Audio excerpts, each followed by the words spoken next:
Hi guys, it's Sebastian Bates here, the founder of the Warrior Academy and the host of the Warrior Academy podcast. Today I wanted to share with you a short chapter from the book Not a Victim.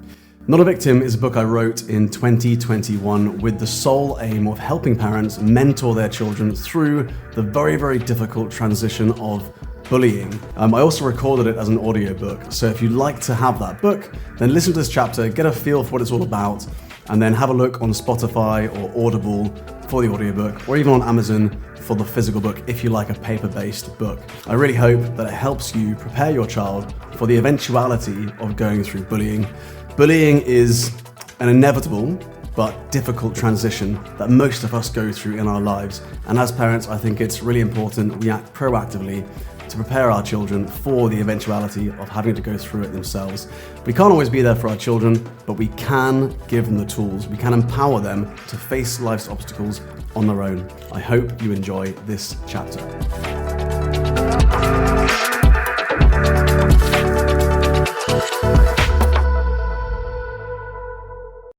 Different types of bullying. When we talk about bullying, most people think about physical bullying. But there are several other types of bullying, such as mental or emotional bullying, which includes cyberbullying, the subject of the next section, and self-bullying, both mental and physical. Life itself can also be a kind of a bully. We all have to deal with challenges in our lives, but if we haven't learned how to overcome them, these challenges can have similar effects to a bully. We tend to focus on bullies as other people, and rarely on us bullying ourselves. But being bullied by someone else can cause your child to start bullying themselves. If the bully keeps repeating an image of your child that is different from the one they have of themselves, their self-image can start to change. In fact, that's often why kids become bullies, because they don't feel good themselves. Even when the bullying has stopped, this negative image can persist, sometimes for the rest of their life. While we're teaching our child about bullying, we should teach them about self-bullying, so that, if it happens, they can recognize it without judgment and be in a better state to deal with it. This is perfectly illustrated by Menno's personal experience. Menno's story. When I was 11 years old and in the last class of elementary school, I needed to go to the toilet. I had already been earlier that morning, but I had to go again, urgently. I raised my hand and asked for permission, but I wasn't allowed to go. I tried to focus on the work I had to do, but I couldn't hold it, and I wet myself as I ran out of the classroom. Although I was neither punished nor bullied as a result, I was ashamed of what had happened and became terrified of wetting myself at school. As I walked to school, I would hope it wouldn't happen, and throughout the school day, I would think about it. The anxiety continued at high school, and even though I had the opportunity to go to the toilet before every lesson, I couldn't focus on the schoolwork. Worse, because I was so focused on this anxiety, my mind created urges to go to the toilet, which felt real but weren't. I would even go to the toilet and be unable to relieve myself.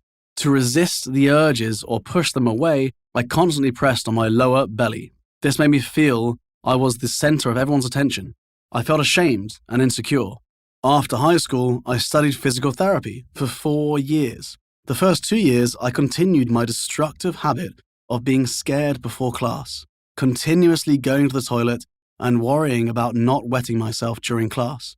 It was not until my 3rd year of the course that I finally broke these habits.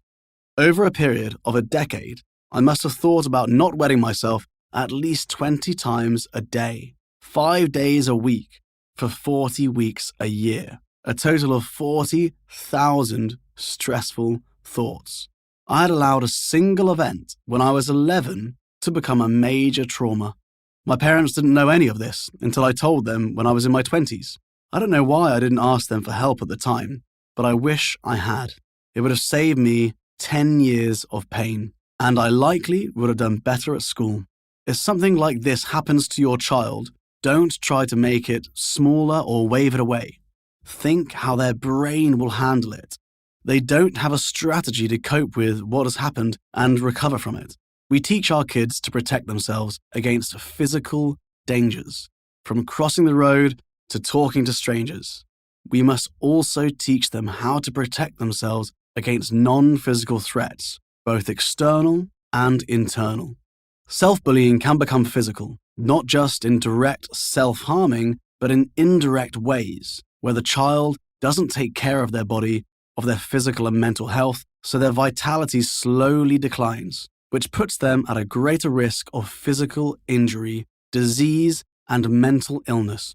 The decline can be so slow that it goes unnoticed for years before effects emerge.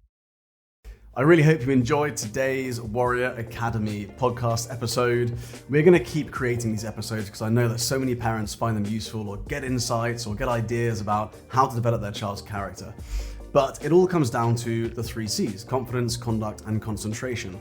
So if you want to get a deep insight into the levels of confidence your child has, the level of concentration they have, or the level of conduct they have, so that you can actually put a score next to it and then work towards increasing those scores like we do in the Warrior Academy, then I'd love to invite you to fill in the Breakthrough Area Assessment. It takes about 5 minutes of your time, and you will get a personalized PDF report on your child's 3 C's. To access the Breakthrough Area Assessment and find out your child's 3 C's score, all you need to do is go to www.breakthrougharea.com.